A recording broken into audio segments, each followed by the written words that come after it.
Isa pong magandang araw sa inyong lahat mga kapatid. Sa pag-aaral ng Lumang Tipan, tatako na po tayo sa ikatlong aklat ng Biblia, ang aklat ng Levitico, na sa Hebrew tinatawag ito Wayakra, o kaya sa totoo tinatawag ito tinawag.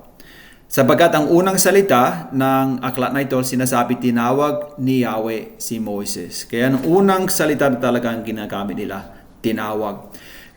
Ngunit bakit pa nating tawagin itong aklat Levitico? Bakit? Sapagkat ito'y galing sa isang tribo, isang lahi ng mga Hudyo, anak ni Jacob, na si Levi, na naging saserdote, naging pare para sa bansa.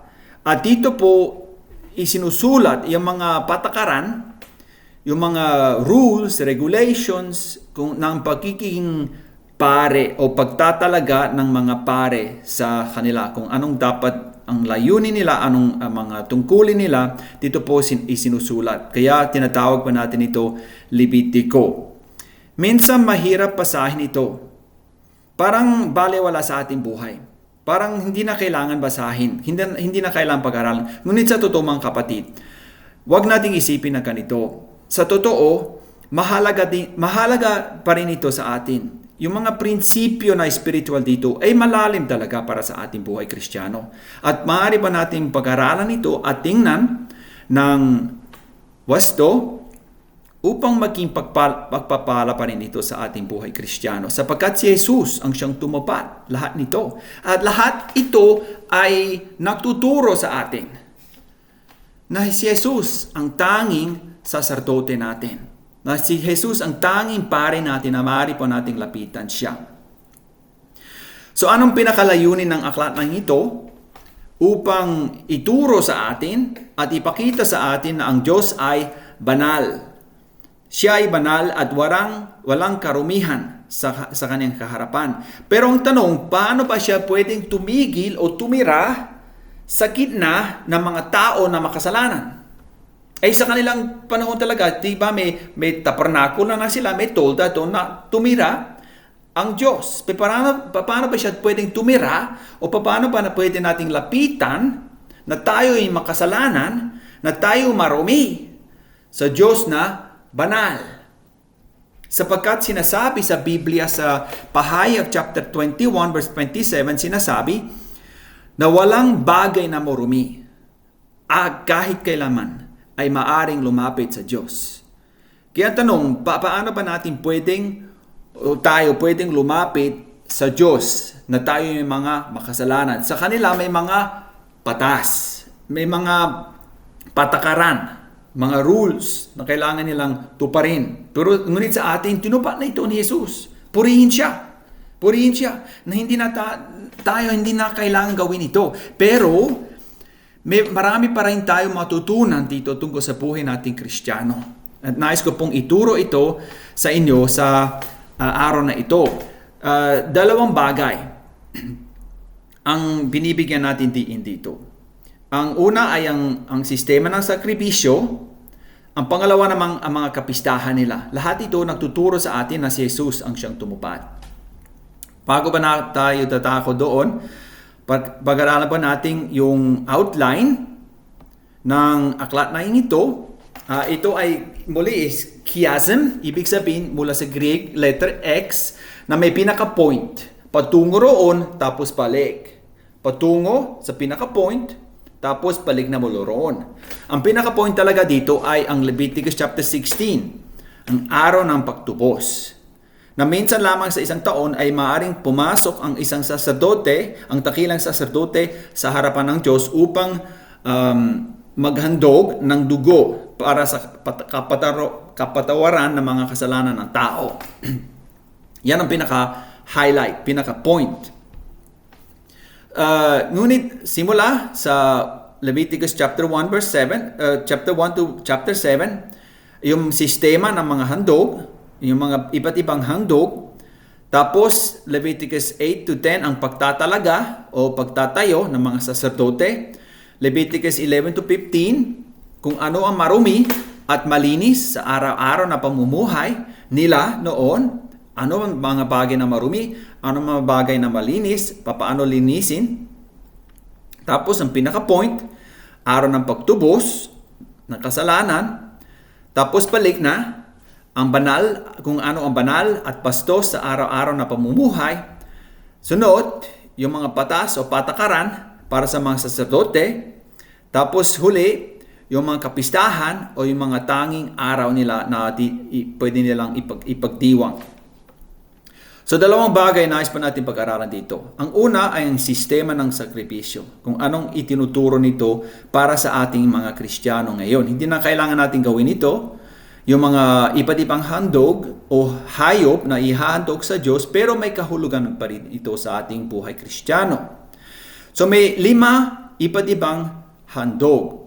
Ang una ay sa Levitico chapter 1 ay ang handog na sinusunog. Buong hayop ay susunugin, tapos it goes up. Inaamo ito ng Diyos. Parang iaalay natin para sa Kanya, pagtatalaga para sa Diyos, pagbibigay para sa Diyos. Sabi ni Pablo sa Roma 12, sinasabi niya, ialay ninyo ang inyong sarili bilang isang handog. Yan. Anong handog? Handog ng parang sunog, sinusunog, buo. Ibibigay natin sa Diyos na buhay, banal at kalugod-lugod sa Diyos. Hindi talagang sunugin ang ating mga katawan, kundi ibig sabihin, ibigay natin. Buo na. Hindi bahagi. Hindi lamang ulo o braso o kahit ano, kundi buo ibigay para sa Kanya. Ito ang buhay Kristiyano. Pagsunod sa Diyos. Ikalawa, sa Leviticus chapter 2 naman, ang handog na pagkaing butil. Yung mga gift offering, sa English na tawag, gift offering. Ibig sabihin, kusang loob, ibibigay. Ang tinutukoy dito siguro, maaari nating sabihin, ang ikapu. Yung nais pa nating ibigay para sa Diyos, ng kusang loob, para sa Kanya talaga. Na pinagpala niya tayo rin naman nais na nating maggawin ito, parang pagpapala para sa kaharian ng Diyos. Ang prinsipyo dito, sabi ni Jesus sa Mateo 6 verse 21, sinasabi niya, sapagkat kung saan naroon ang inyong kayamanan, naroon din ang puso mo. Kaya isipin po natin, paano pa natin gamitin ang ating mga kayamanan o ang meron tayo. Maliit man o marami, gamitin po natin parang kaloob para sa Diyos. Gamitin po natin para sa Kanya. Ang ikatlong sakripisyo ay ang handog ng kapayapaan. O peace offering sa English. Peace offering. O kaya minsan tinatawag pakikisama. Kasi sapagkat ang layunin talaga dito ay pakikisama. Iba ito kasi sapagkat ang una, isusunog mo buo, di ba? At tapos yung mga handog ng pagkain, ibibigay mo sa mga pare. Sila ang kakain nito. Pero dito naman, papatayin, tapos may bahagi ang mga pare, pero ang iba, ang karamihan, ibabalik doon sa taong naghahandog upang selebrasyon sa kanilang buhay. Pakikisama, pwede mong kainin ito. Sa Leviticus chapter 7 verse 12 sinasabi na ito ay maaaring mo sabihin handog ng pasasalamat. Kung nais kang magpasalamat sa Diyos, ihahandog mo sa Kanya ang pasasalamat mo. Kapayapaan sapagkat si Jesus ang ating kapayapaan, sabi ni Pablo sa Efeso chapter 2 verse 14. Ika-4 naman, yan alam natin, yung handog para sa kasalanan natin. Sa ating mga kasalanan na di sinasadya, sabi ng Biblia. Maliwanag ito sa atin sapagkat si Jesus itong handog. Siya ang naghandog ng kanyang sarili. Kaya nang makita siya ni Juan Bautista,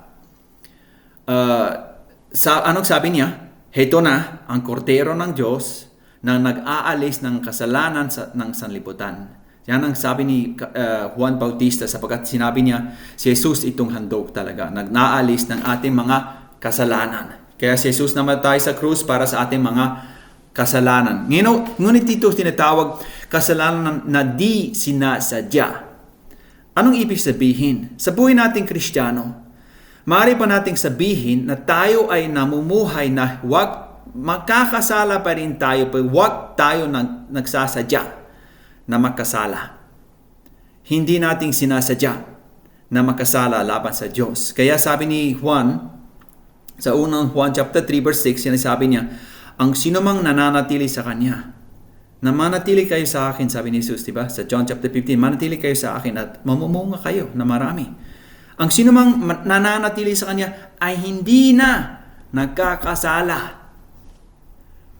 Sinumang nakakasala, hindi nakakakita sa Kanya, ni hindi nakakilala sa Kanya. Hindi ibig sabihin imposible sa ating mga Kristiyano na magkasala. Nakakasala pa rin tayo. Pero huwag nating sinasadya.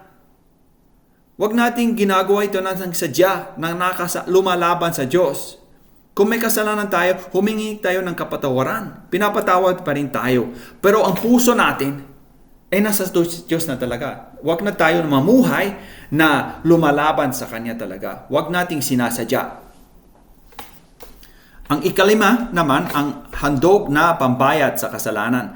English na tawag guilt offering. Diba? Kung may kasalanan ka, laban sa Diyos, Leviticus chapter 5, laban sa Diyos, Leviticus chapter 6 naman laban sa mga tao, sa ibang tao, may bayad doon sa ginawa mo. Sapagkat ang layunin nito ay pakikipagkasundo upang tayo makipagkasundo sa ating mga kapatiran.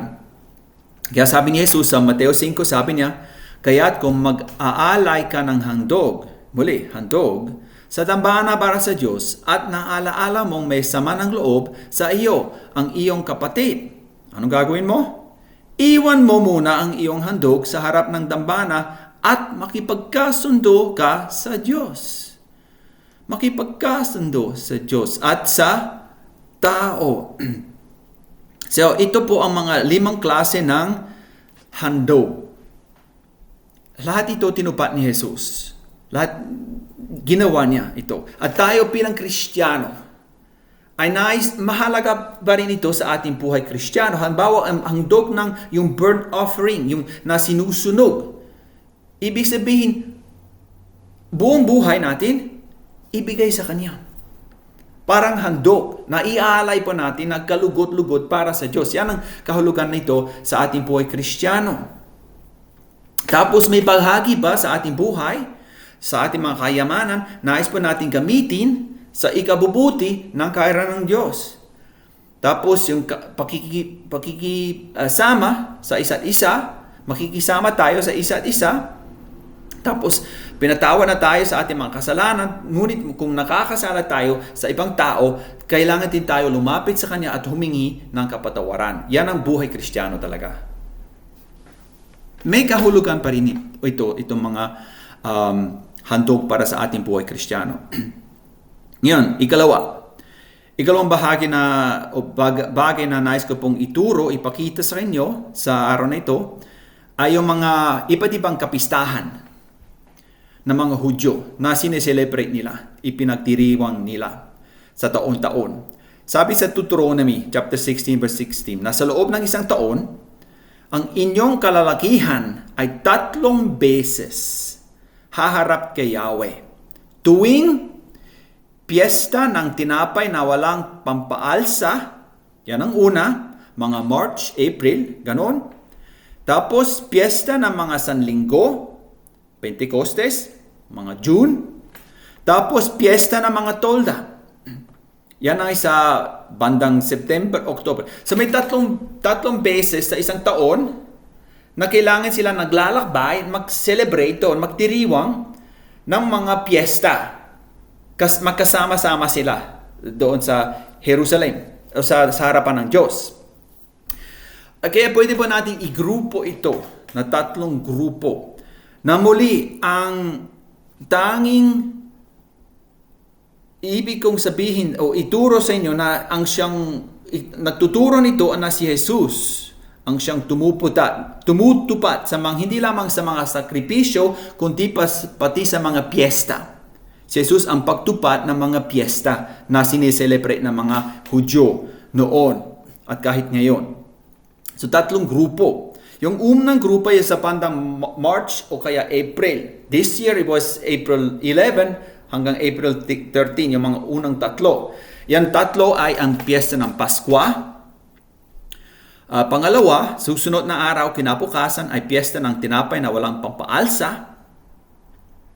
Ikatlo, naman piyesta ng unang bunga. Doon na nagsisimula ang taga-ani nila ng mga trigo, tinapay, nagagawing tinapay. Yan ang unang araw ng pag-aani. Tapos nagpapatuloy ang ani ng 7 linggo. Pagkatapos noon ay ang ika-4 na piyesta ng pag-aani o mga linggo. Kung tawagin ba natin Pentecostes. This year was June 8, araw ng Pentecostes. Tapos may isa pang grupo. Yan pantang September, October, may isa pang grupo na 3 piyesta. Ang una, yung number 5, ang piyesta ng mga trumpeta. Kung sa kanila ay bagong taon. Hindi ko sigurado kung bakit tinatawag nila yung ika-7 buwan pero bagong taon talaga sa kanila ang pagtunog ng mga trumpeta. Number 6 naman, ang piyesta ng araw ng pagtubos sa kasalanan. Yung araw ng pagtubos. At number 7, ang piyesta ng mga tolda. Nagtirimang sila nito, parang paalaala sa kanila na sila ay galing sa Ehipto at habang sila ay naglalakbay sa disyerto, sa ilang. Saan sila namuhay? Sa mga tolda. Kaya sabi niya, bilang paalaala sa kanila ng ginawa ng Diyos sa kanila na siya nag-provide, nang siya nagbigay sa loob ng 40 taon, ang Diyos ang siya nagpakain sa kanila, nagbigay, paalaala sa kanila na sila ay dapat tumira ng 1 linggo sa 1 taon sa labas o kaya sa bubong. Minsan din pwede rin magtayo ng tolda sa kanilang sa bubong mismo. Paalaala sa kanila. So ito mga piyesta na ipinagdiriwang ng mga Hudyo, anong kahulugan nito para sa atin? Paano ito itinutukoy na si Jesus ang siyang tumupad nito? Tingnan po natin. Ang una, maliwanag sa atin. Ang panahon o ang piyesta ng Paskwa, sapagkat si Jesus ay namatay sa araw na yaon. Araw ng Biyernes nang si Jesus ay pumasok sa Jerusalem tapos pinatay siya ng mga Hudyo at ng mga Romano, 'di ba? Siya ay namatay sa krus. Araw ng Paskwa mismo. Kinabukasan, sineselebrate ng mga Hudyo ang araw ng tinapay na walang pampaalsa, walang lebadura, ang araw nito. Ang lebadura sa Biblia ay simbolo ng kasalanan. Kaya sabi ni Pablo na kahit kaunting lebadura ay maaring kumalat sa buong masa ng tinapay. Ay simbolo ng lebadura ay simbolo ng kasalanan. Ano ibig sabihin ni Jesus nito sa atin? Sa araw na yaon, si Jesus ay namatay, di ba? Namatay siya dahil sa ating mga kasalanan. Inakay niya ang ating mga kasalanan at siya'y namatay para sa ating mga kasalanan. Kaya tinupat ito ni Jesus sa araw na yaon. Pero sa susunod na araw ng linggo, anong nangyari? Yan ang araw ng unang bunga, di ba? Muling nakabuhay si Jesus. Muli siya nakabuhay.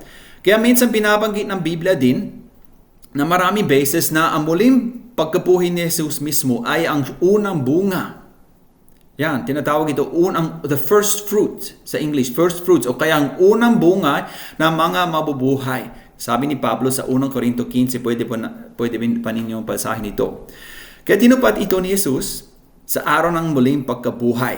Kaya sa ating mga Kristiyano, hindi na tayo nagtipon-tipon sa Sabado tulad ng mga Hudyo, kundi sa Linggo, sapagkat ito na ang unang bunga. Ang unang araw na muling pagkabuhay at mahalaga ito sa ating buhay kaya tayo ay nagdiriwang ng church, nakakaroon ng church, nagsasamba sa araw ng linggo mismo.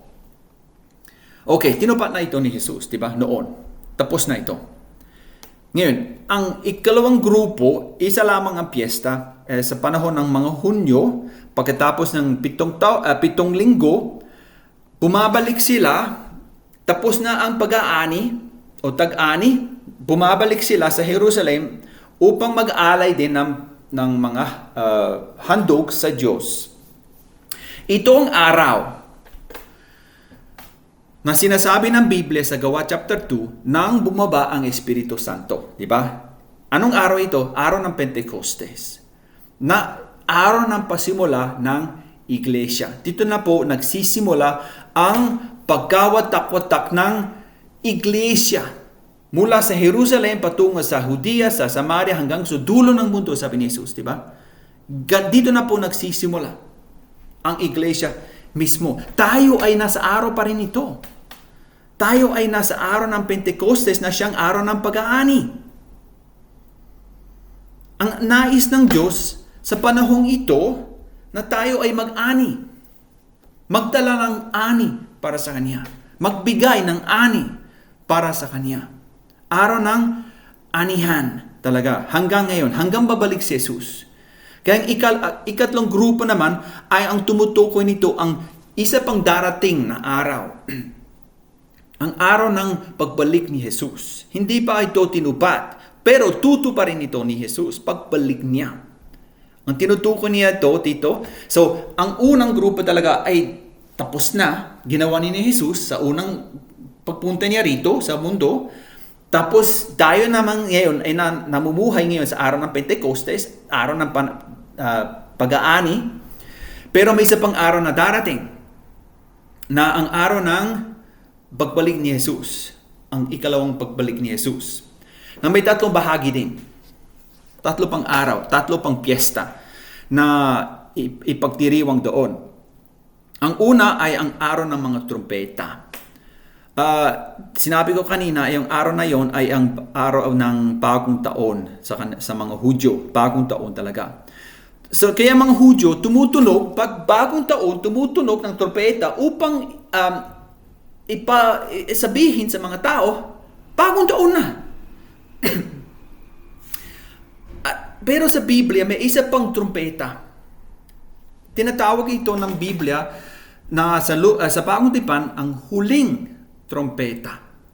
May isa pang trumpeta na ang ina-announce ng trumpetang ito ay ang pagbalik ni Jesus. Kaya sabi ni Pablo, sa unang Korinto 15, sabi niya, sapagkat sa pagtunog ng trumpeta, yung huling trumpeta, ang mga patay ay muling bubuhayin at di na muling mamamatay. Ang huling trumpeta, yan ang araw ng pagbalik ni Jesus. Tayo ay bubuhayin niya.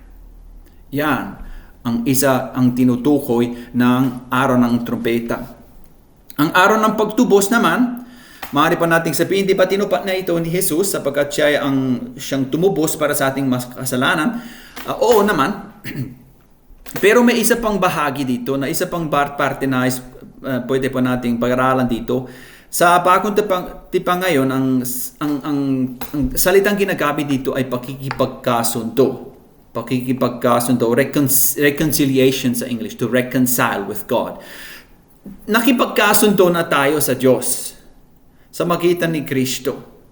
Pero hindi pa halata kung ang tanging kalagayan natin, pagbalik ni Jesus, na tayo talaga ay muling kasama ng Diyos, pakikipagkasundo na tayo sa Diyos.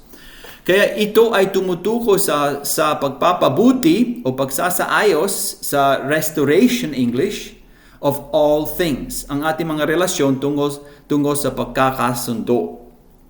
Sabi ni Pablo sa 2 Korinto, lahat ng ito ay mula sa Diyos na tayo ay pinakasundo niya sa kanyang sarili sa pamamagitan ni Kristo at ibinigay niya sa amin ang ministeryo ng pakikipagkasundo. Nakipagkasundo na tayo sa Diyos sa pamamagitan ni Kristo, ngunit ang lubos na katuparan ay hindi pa natutupad. Ang kanyang pagbabalik ay magdadala na ganap ng pakikipagkasundo sa Diyos.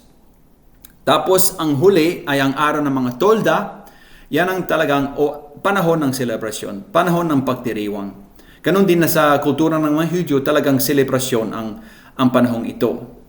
Nagdiriwang sila.